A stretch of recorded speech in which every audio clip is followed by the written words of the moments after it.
Hello, everyone. Welcome to Broken English Club podcast.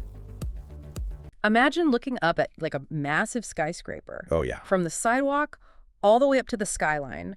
Every single pane of glass, every steel girder, it's engineered to sit exactly where it's supposed to be. Right, it has a purpose. Exactly. It's built to withstand wind, endure shifting soil, and, survive the test of time because it makes perfect structural sense. Absolutely. Now look at your own schedule. Like, when you wake up, are you operating from a carefully engineered blueprint?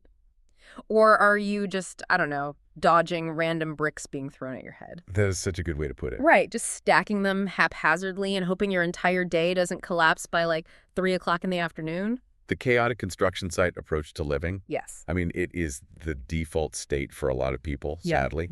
And it's highly stressful because it forces you to spend your entire day in this defensive, reactive posture. You're never really building. Exactly. You're never building. You're only ever bracing for impact. Yeah. Which is exactly why our deep dive today is focused on a really fascinating set of personal notes we found.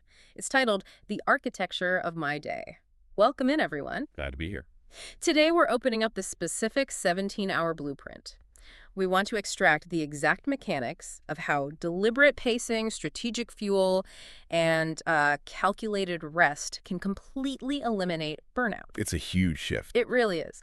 The mission for this deep dive is to figure out how transitioning from just basic time management to actual energy management creates a highly resilient life.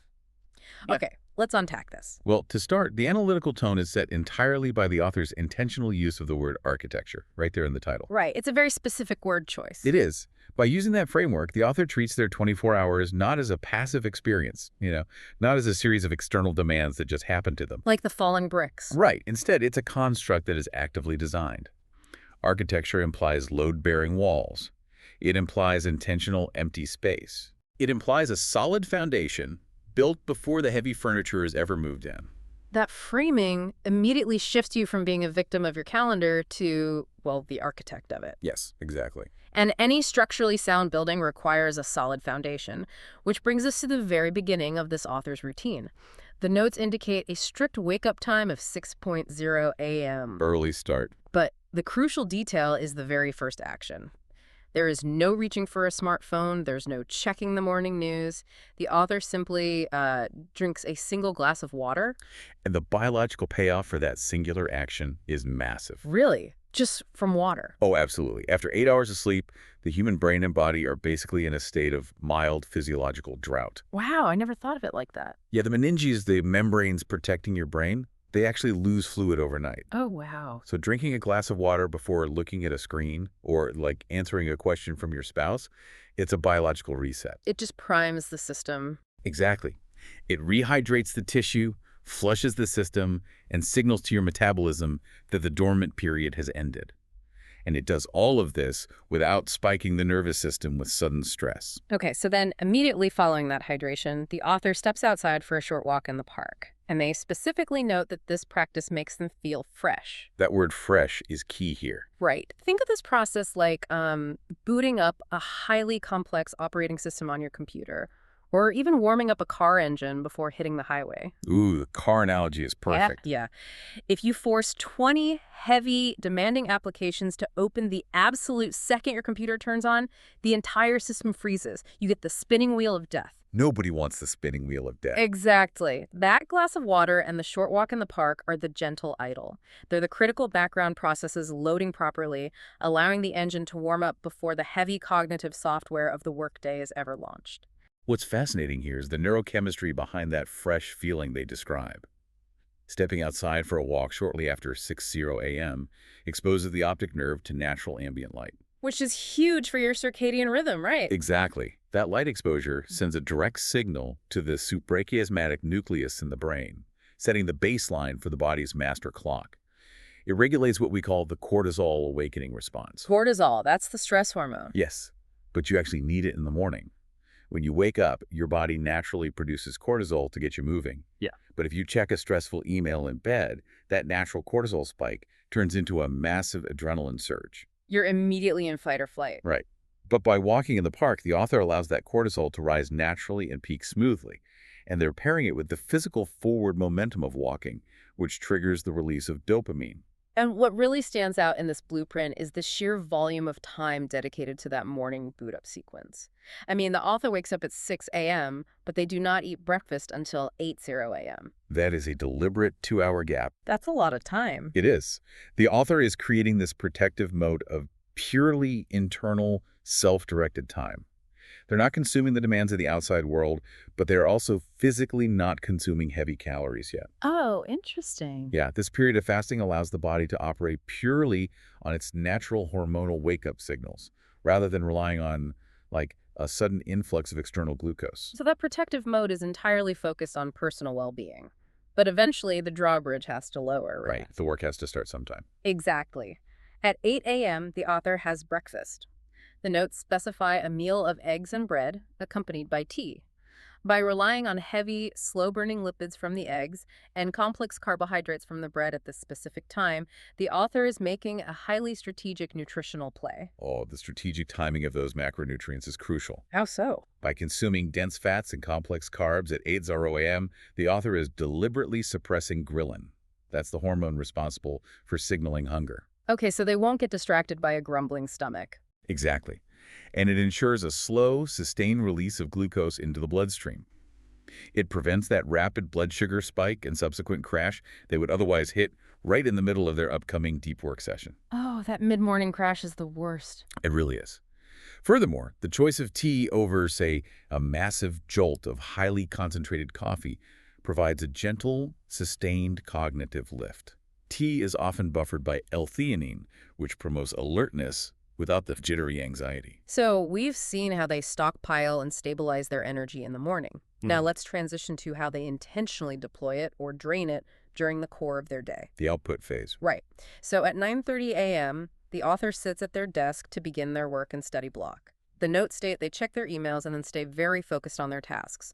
But I have to push back here. Oh! Yeah, the author starts the main work block by checking emails and yet claims they stay very focused. I mean, usually checking email first thing is a complete trap. It can be, yes. It destroys focus. It is literally just a localized list of other people's emergencies. How on earth is this author attacking an inbox without letting task switching completely destroy their cognitive fuel for the rest of the day? Well, the context of their entry into that inbox is the defining factor here. For most people, opening the inbox is like opening a trapdoor, because they do it when they are ungrounded. Like while they're still in bed. Exactly, or rushing through a chaotic commute. But this author isn't checking email at 6:05 a.m. They're opening it at exactly 9:30 a.m., sitting at a designated physical location, after 3.5 hours of foundational biological grounding. So they are essentially walking into battlefield with full tactical armor on. And with their executive function fully loaded. Your prefrontal cortex, the part of your brain responsible for decision-making and impulse control, it runs on the glucose they just stabilized at breakfast. Oh, I see. Because they haven't wasted any cognitive fuel on frantic morning rushing, they have peak cognitive control at 9:30 a.m. They can approach the inbox purely as an architectural tool for information sorting. They aren't just reacting emotionally. Right, they batch the activity. They categorize what needs immediate attention and what doesn't, process it, and then close it down to enter their deep focus state. The rigid timeline acts as a structural boundary that contains the email, preventing it from bleeding into the actual work. Wow, that completely flips the conventional wisdom. It is not the email itself that destroys focus. It's the fragile state of mind you bring to the email. Precisely. So the author leverages that protected focus zone from 9:30 a.m. all the way to 1:30 p.m. That is a solid 4-hour block of intensely directed energy output. Then, at 1:30 p.m., they transition to lunch. Remember, breakfast was heavy in grounding eggs and bread. But for lunch, the author specifically notes they usually eat rice and vegetables. Notice the deliberate shift in fuel density there. Yeah, it's a lot lighter. Rice and vegetables are clean, relatively light, and highly digestible. This is energy management in action. Digestion requires massive amounts of blood flow and activates the parasympathetic nervous system. That's why a heavy midday meal causes that notorious sluggishness. It's a food coma. Exactly. By choosing a light, easily processed lunch, the author is actively engineering their afternoon to avoid the postprandial dip. They're ensuring their biological systems don't steal energy away from their brain. But the meal isn't even the most radical part of this midday block. Right after that lunch, they execute a highly specific maneuver. Oh, the rest period. Yeah, the notes say they rest for exactly 15 minutes. Not an hour. Not taking a quick nap whenever they feel like it. Exactly 15 minutes. But let's be real. Setting a rigid timer for a 15-minute nap usually just gives people extreme anxiety about falling asleep fast enough. Right, the ticking clock phenomenon. Yeah. How does this author actually achieve genuine rest and not just lay there experiencing clock-watching panic? Well, the secret is understanding the physiological difference between clinical sleep and deliberate rest. If we connect this to the bigger picture of neurochemistry, throughout that intense 4-hour work block, a molecule called adenosine steadily builds up in the brain's receptors. Adenosine, that's the stuff that makes you tired. Yes, exactly. Adenosine is what makes you feel fatigued. A precise 15-minute rest is not about forcing the brain to cross the threshold into stage 1 or stage 2 sleep. It is a period of non-sleep deep rest. So you don't even have to fall asleep. Not at all. Closing the eyes and lowering the heart rate for 15 minutes allows the brain to clear just enough adenosine from those receptors to restore alertness. So it's about hitting the reset button on the hardware without completely shutting down the power supply. Precisely. If they were to rest for 45 minutes, they would risk slipping into deep delta wave sleep. Waking up from that causes sleep inertia. That groggy, disoriented feeling. It can ruin a whole afternoon. It really can. So contrasting this incredibly disciplined 15-minute midday pause with the open-ended nature of their morning routine is fascinating. A strict 15-minute boundary is biologically optimal. It proves the author views their energy not as an infinite resource, but as a battery requiring highly strategic timed microcharges. It maintains peak efficiency without triggering the anxiety of oversleeping. Okay, so we've dissected the foundation, right? The slow, neurologically protective morning. We've analyzed the core, the intensely focused work block protected by boundaries, followed by that masterful 15-minute adenosine clearance. A very solid structure so far. It is. But a brilliant building isn't just about how high it reaches, it's also about how gracefully it meets the ground. How does this highly efficient day safely power down? The evening transition. Exactly. This brings us to the evening. The notes indicate that the author purposely spends the evening with family, mentioning that they watch a movie together or talk about their day. This is the critical transition out of efficiency mode and into connection mode. During the core work block, the author's locus of attention was entirely internal and task-oriented. Head down, focus. Yes, it was a high-tension state. Now the focus shifts completely outward. Engaging with family provides psychological co-regulation. Here's where it gets really interesting, though. If you look at the overarching architecture of this 17-hour routine, it perfectly mirrors a classic narrative story arc. Ooh, I like that. Like a 3-act structure. Yeah. Think about the structure of any great novel or film you've ever experienced. The morning, that 6:00 a.m. to 9:30 a.m. period, is the rising action. It's set up. Right. It's the protagonist carefully preparing for the journey, gathering resources, and aligning their mindset. Then, the deep focus work from 9:30 a.m. to 1:30 p.m. is the climax of the story. It's the point of highest tension, conflict, and output. That fits perfectly. And this evening family time, that is the falling action. It's the essential resolution of the day's tension, bringing the characters together to make sense of what they just survived. That narrative framework is incredibly accurate. And making sense of what they just survived is quite literally the psychological function of talking about their day. Oh, really? It's that literal? Yes. Verbally processing the events of the climax with a trusted social circle lowers the activation of the sympathetic nervous system. It signals to the brain that the threat level has passed and the tribe is secure. And even if they don't have the cognitive fuel left for deep conversation, engaging in a shared narrative by watching a movie achieves the same goal. It is active, shared decompression. It is shared decompression, but the pacing of what comes next is, well, it's highly unusual. The notes state, I have dinner at 9:00 p.m. Now, 9 o'clock in the evening is exceptionally late for a primary meal, especially when you consider this person has been awake and burning fuel since 6 in the morning. It does seem counterintuitive. Most conventional health metrics suggest eating dinner much earlier. Right, like 6 or 7 o'clock. But architecturally, this late meal serves a vital structural purpose for this specific blueprint. By intentionally pushing dinner to 9:00 p.m., the author leaves the early evening, that prime falling action phase, entirely open and unburdened for that critical family connection. Oh, I see. The meal is not the main event of the evening, It is the capstone. That makes profound sense. If you eat dinner at 6 p.m., the rest of the night stretches out as this long, unstructured void. And nature abhors a vacuum. Exactly. That void is where you might accidentally slip back into checking work emails, scrolling endlessly on your phone, or doing stressful household chores. Or just worrying about tomorrow. Right. But by placing dinner at 9:00 p.m., it creates a hard stop.